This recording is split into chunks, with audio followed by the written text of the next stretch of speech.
So far, since we sped up to this point right here, we've passed about 60 bay trees.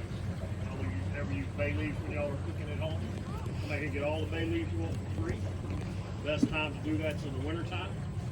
A couple of good reasons for that. One, the bay tree stays green all winter long. It stays green in the winter time. It's got more flavor in the meat because there's more oil in it as well. And there's another good reason not to gather in this time of year. Wasps love bay trees. And they'll build some pretty good sized nests in those trees. And they're all over out here right now. I see one of those, I'll point it out to you. Try to kind of keep them cleared out where the boats go. You never know, every now and then we miss one and we wind up showing it to somebody. Hopefully we don't find it by accident, because I don't want anybody in the boat to get stung. There are some out here. Some of the nests we're seeing right now out here are about this big. 400 or 500 wasps on a nest. Depending on where all we wind up going. Yeah. How big are the wasps? Red wasp. There's it.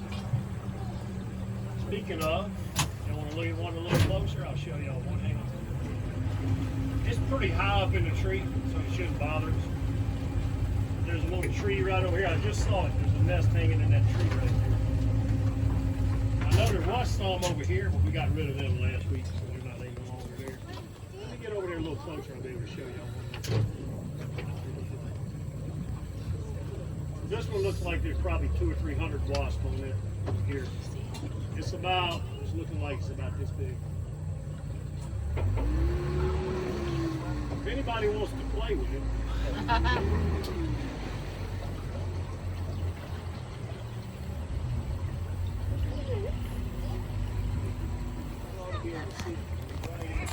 It's right over here in this tree right here.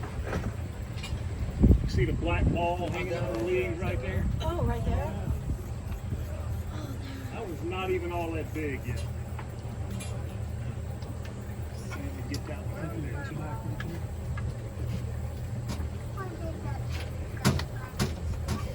So the big tall green grass, you see it all the way across the river on the right and right here on the left too, that's called cut grass. And the reason for that, if you rub it from the top down, it feels like sandpaper. Rub it from the bottom up, it feels nice and smooth. You don't feel the roughness at all. 3 times a year, and this is our summertime coming up on us right now. We have a crop of wild rice grows out here. Everywhere you find a grass, you can come here and gather that. You'll see people every now and then, like your grandmother and grandfather, out with grandkids, showing them how to get stuff out of the swamp to survive with, and the rice is one of them. Bay leaf, the water in the river, any kind of meat they can gather out here, they'll use. And there's a lot of other things too. Like I said, if we go around, we'll talk about a lot of those things as we go.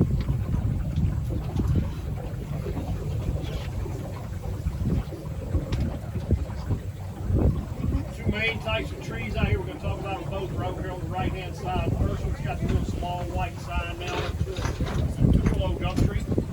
Get up a little bit further, you'll notice in the bottom of the Tupelo tree there's a hole. The hole goes up the center of the tree. It's about 25 feet, comes out on the right. I know it does because we were out here about 5 or 6 years ago. We counted 37 little baby snakes falling out the top of the tree. Stuck a flashlight in it a few nights later. You see the light coming out up there 25 feet up on the right. Hello, alligator. Right there. Once these trees get hollowed out like that one is, a lot of things like to live inside it, like bats and owls, termites, roaches, lizards, frogs, spiders, and honeybees. And that's where the name Honey Island Swamp comes from. People used to come out and find those old trees and steal the honey out of the ones with bees and sell it. That's how they made a living. Hey, alligator. What you doing? These are made with crushed up hog bones, a little fish meal, a little oil, a little animal blood for flavor. Want to try one? Protein pellet. It's good. It's not bad for you. Doesn't taste real good. That's okay, I'll pass on that. I would too if I was you. I've tried one. They're not very good. Yeah, on accident. Hey, alligator! Look! Give him a little something to chase around there. So if y'all are on the left, y'all can stand up where you can see him a little bit better. There's another one coming over there. We're going to have a few of them here by us in a minute. Make sure, keep your hands, arms, nose, and toes inside the railing at all times. An alligator can jump up 3/4 of his body out of the water to get to anything above his head that he might want to try to eat. So So anything goes over the side, they think it belongs to them. Yep, there comes old Jealous right there too. Y'all saw that one take off? As soon as this one right here went underwater. This one should be popping up right here beside us in a second. I don't know where he took off. They pretty much are, yeah. This one right here, I'm pretty sure is a female kind of building a nest right in this area. There it came back up. So they're kind of jealous anything else might be in this area. It's an alligator. So if you want to know how big an alligator is, how many feet long he is, look at the distance between the end of his nose and the center of his eyeball. And every 1 inch in that space will equal 1 foot of alligator. So you're looking at the one right here closest to us, about 7.5 inches between the nose and his eyes. So he's about 7.5 feet long. In that neighborhood of about 18 to 20 years Another old. one coming. There's another one right there. A little guy. They'll live about 65 years or so out here. Wow, man, watch your hand over that railing. Thank you. They will jump up there and try to get it. Come here, alligator. If you look right behind his eyeballs, there's a little slit on the side of his head where his ears are located. Right behind you guys. So he can close his ear down fairly tight, no water can get in, or he can open it up nice and wide so he can hear what I'm telling him.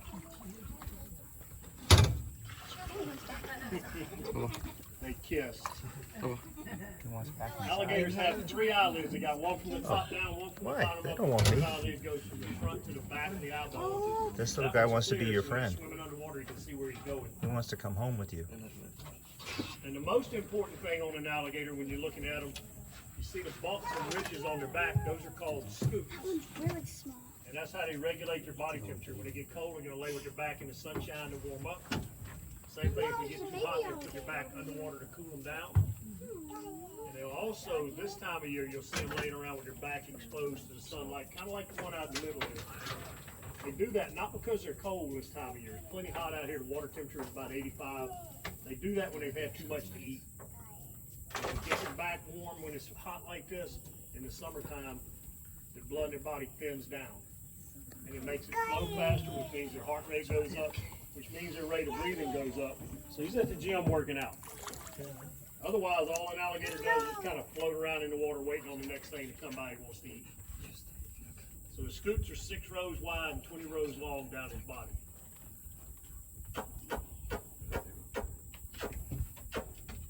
Come on back. There you go. Come on.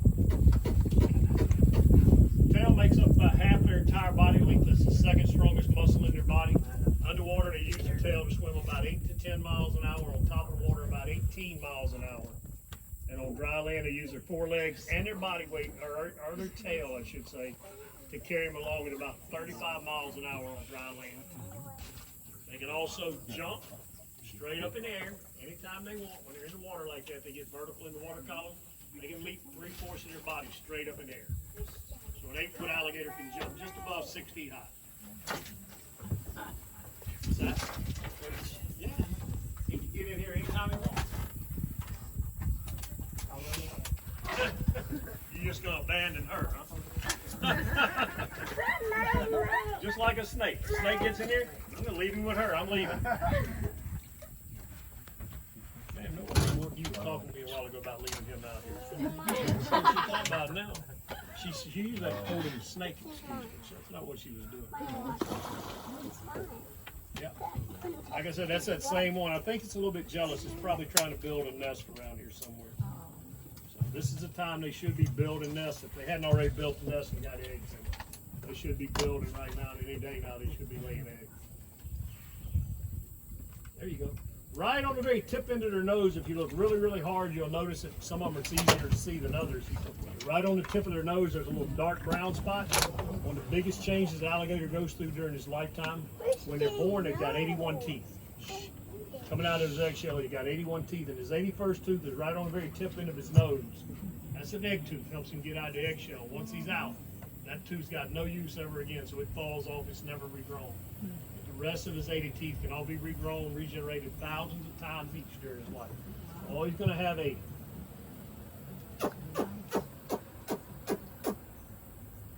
Come here. How many eggs do they typically lay? Somewhere between 20 and 80. First year or so, might only be as few as 20, but after that it could be as many as 80.